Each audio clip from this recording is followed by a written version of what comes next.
Bueno, las cifras de la pandemia, cómo avanza la enfermedad de la COVID-19. Veíamos los reportes del Sistema Nacional de Defunciones, más de 100.000 fallecidos, más de 100.000 fallecidos. Veía un cable el día de hoy de la agencia española EFE, reportando esto hacia el mundo sobre el Perú. Vamos a conversar con Ray Burgum, científico computacional y voluntario de Open COVID Perú, porque Open COVID le ha enviado una carta al presidente Francisco Sagasti pidiendo mayor transparencia, mayor fiscalización justamente en cuanto a las cifras. Ray, ¿cómo estás? Muy buenas noches. Hola, buenas noches, ¿qué tal? En principio, cuéntanos un poco el pedido que le hacen al presidente Francisco Sagasti. ¿Cómo ven ustedes el panorama actual en cuanto a la transparencia y las cifras? ¿Conocemos realmente la dimensión de la enfermedad? A ver, ahí hay, creo, varios elementos, ¿no? El primero tiene que ver un poco con la pandemia y las cifras que utilizamos en la pandemia, ¿no? En teoría estamos en una estrategia de un semáforo epidemiológico o una cuarentena focalizada. Y lo que significa es de que tengo indicadores que me dicen digamos, 5 indicadores en este caso, que me dicen en qué categoría estoy, ¿no? Hasta ahora, hasta ese momento estamos todos bien.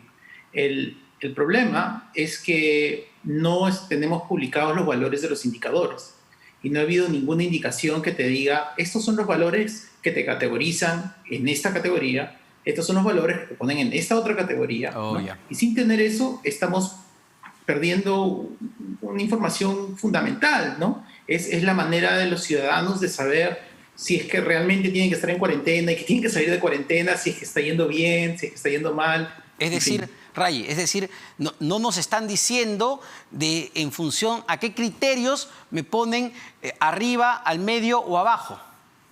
Correcto, correcto.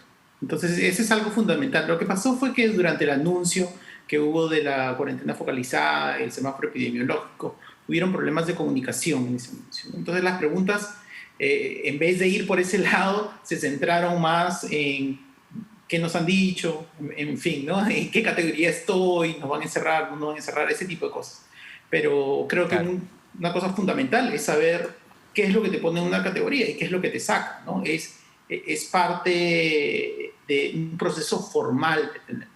Entonces, ese es uno de los pedidos que tenemos y que nos parece súper, súper importante y principal, y creo que todo el mundo debería estar exigiendo saber los valores y las metodologías que te ponen en una categoría. Bueno, porque claro, al fin y Ray, al cabo, los resultados que estás haciendo. Porque en función a eso vamos a saber si después, entiendo, de la quincena o el 14 de febrero, se van a relajar ciertas medidas, se van a tener que endurecer otras, en ciertas regiones sí, en ciertas regiones no.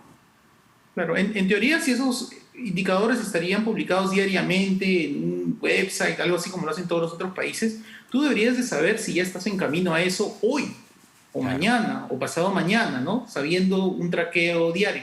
Ahora, eso me lleva a las recomendaciones y las críticas constructivas de la carta, que tienen que ver con el manejo de los datos, ¿no? Existen demasiados procesos que son manuales. ¿Y qué es lo que causan? Que simplemente hayan errores en los reportes del CDC. Perdóname, Ray, ¿a qué te refieres con reportes manuales? Es decir, ¿no hay un sistema, digamos, integrado entre organizaciones, Ministerio de Salud, las organizaciones vinculadas a esto, que llenen los datos y compartan los datos de manera abierta? A ver, la institución que está a cargo de seguir los números de la pandemia en general es el Centro Nacional de Epidemiología, Prevención y Control de Enfermedades, el CDC. Ellos son los que hacen una publicación de un PDF cada cierto tiempo que te dan la situación actual de la pandemia.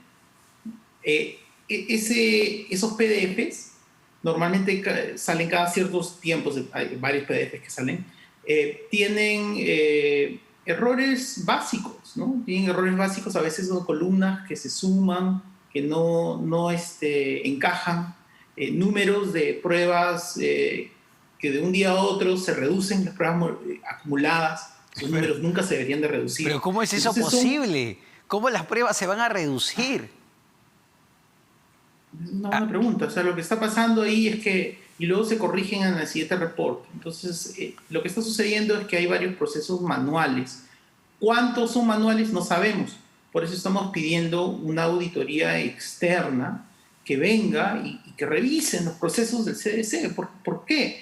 Porque los procesos del CDC son, los reportes que están generando son fundamentales para poder tomar decisiones acerca de la pandemia. Si esos datos están mal, básicamente vas a estar tomando datos con data que es errónea, ¿no? Y eso es lo que lo hemos estado notando, hemos estado intentando decirlo de buenas maneras para que se mejoren desde hace muchos meses, desde el año pasado, pero ya llega un punto donde los errores son un poco más que inaceptables. A ver, Ray, y esto depende, entiendo, y corrígeme si me equivoco, del Ministerio de Salud, depende de la PCM, y ¿cuál es la respuesta que ha habido? No lo sé.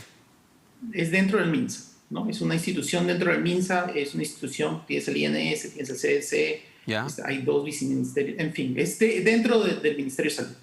Y lamentablemente, a pesar que han habido varios errores con los números que se han estado reportando, y esto no es algo nuevo, es algo que viene desde el año pasado, normalmente no han recibido mucha atención, ¿no? Nadie se ha estado quejando directamente de que el Instituto, de que el Centro Nacional de Epidemiología, Prevención y Control, que está a cargo de los números de la pandemia, está cometiendo errores en los números de la pandemia en medio de una pandemia, ¿no? Entonces, yo entiendo que eso puede suceder a inicios de la pandemia, pero ya ha pasado un año. Sí, claro. Ya es demasiado, ¿no? Sí, claro. Aparte de eso, sí. Dentro de la carta hemos estado también enseñando acerca de otros problemas de cómo se han estado manejando los datos. En general, hay datos que deberían de ser protegidos por el gobierno, ¿no? Datos de ubicación de dónde han estado gente infectada, datos acerca de donde la privacidad de personas, información privada ha sido publicada. Entonces, datos de claves que pueden ser encontradas para sistemas de Enterprise Resource Planning de salud, donde sale información privada o esencial de gente, ciertos hospitales, ¿no? Es decir, Ray, el nivel de seguridad de los sistemas del Ministerio de Salud, del gobierno peruano en general, digamos, ¿no cumplen los estándares mínimos? ¿Eso me está diciendo?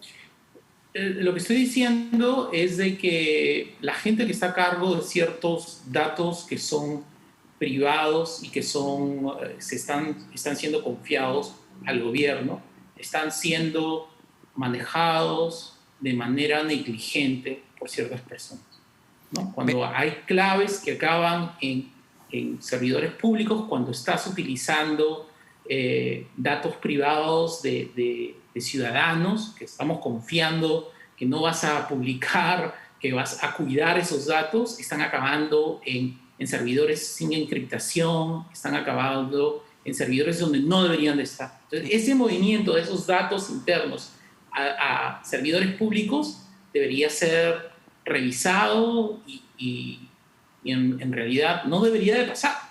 Y dime, Ray, ¿qué riesgo genera esto? Información pública de personas que acaban en Internet.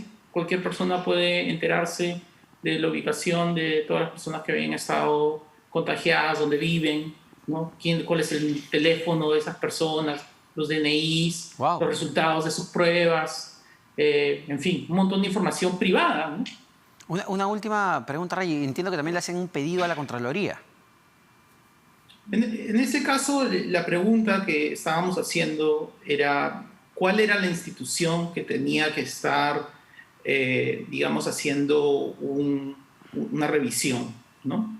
Hablamos con varios abogados en general que nos recomiendan. O sea, nosotros sabemos que necesita haber una auditoría en general de los sistemas técnicos del CDC y de los procesos que están utilizando. Ya es demasiado lo que está pasando.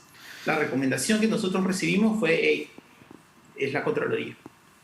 No soy abogado, no lo sé, pero si es lo que nos han recomendado, es lo que hemos puesto en la carta. Perfecto, Ray. Bueno, está hecha la advertencia. Importante la labor que están haciendo desde Open COVID. Muchas gracias, Ray Burgum, científico computacional y voluntario del Open COVID Perú, por estas advertencias. Ojo, un año, ¿ah? un año ya con la enfermedad. No estamos para estas cosas, menos en medio de una pandemia, así que esperemos tomen nota en el Ministerio de Salud. Pero se nos acabó el tiempo. En las 5 de las 7, no se despeguen de la programación de RPP Televisión, que ya viene Tatiana Alemán con las claves del día. Muy buenas noches, señores y señoras.